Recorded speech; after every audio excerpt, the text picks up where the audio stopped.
Here's a list of some important historical events that happened on December 13th. Massacre of Kalavryta in 1943. On December 13, 1943, in the Greek town of Kalavryta, German occupying forces carried out one of the worst atrocities of World War II. Hundreds of local men were gathered and executed by machine gun on a hillside. After the killings, the troops burned the town, destroying homes, schools, and public buildings.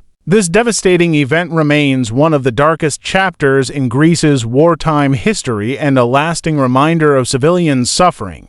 Battle of the River Plate, First Naval Battle of World War II, 1939. On December 13, 1939, the waters off Uruguay became the site of the first major naval clash of World War II, known as the Battle of the River Plate. The German battleship Admiral Graf Spee engaged 3 British cruisers in a fierce confrontation. The battle signaled the expansion of the war beyond land and into global waters, highlighting the importance of naval power. It became an early turning point that shaped future maritime tactics. Capture of Saddam Hussein 2003. On December 13, 2003, United States forces captured former Iraqi President Saddam Hussein near his hometown of Tikrit after months of searching. He was discovered hiding in a small underground hole, bringing an end to his attempts to evade capture. His arrest marked a major shift in Iraq's political landscape and paved the way for his trial and eventual execution.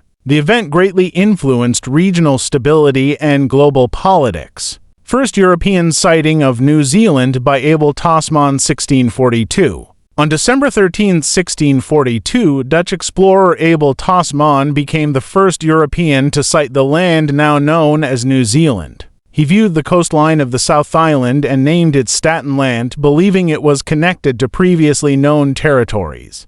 Tasman's discovery expanded European knowledge of the Pacific and opened the door to future exploration. It remains a significant milestone in world navigation history. White Friday avalanches on the Italian front, 1916. On December 13, 1916, a series of deadly avalanches known as White Friday struck the Italian front during World War I. The most destructive avalanche hit Mount Marmolada, killing around 270 soldiers and their barracks. Additional avalanches across the region caused hundreds more deaths. The disaster revealed the harsh and deadly conditions soldiers faced beyond the battlefield. If you enjoyed this video, please like it and subscribe to our channel for more interesting content. Don't forget to turn on the notification bell so you never miss a new video. We'd also love to hear from you, so leave a comment below and share your thoughts. Thanks for watching.